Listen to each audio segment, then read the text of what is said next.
దేవుడు నిన్ను విడిపించే రోజు. ఈరోజు నువ్వు ఎదుర్కొంటున్న పోరాటాల నుంచి, కష్టాల నుంచి, బ్యాటిల్స్ నుంచి దేవుడు నిన్ను విడిపించే రోజు ఇది.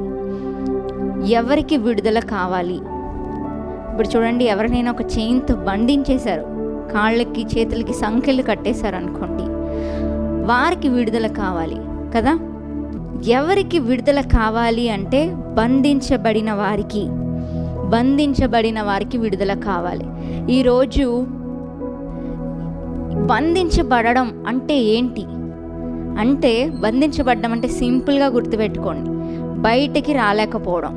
ఒకవేళ నువ్వు పాపం నుంచి బయటకి రాలేకపోతున్నావు అంటే నువ్వు పాపంతో ఏం చేయబడ్డావు?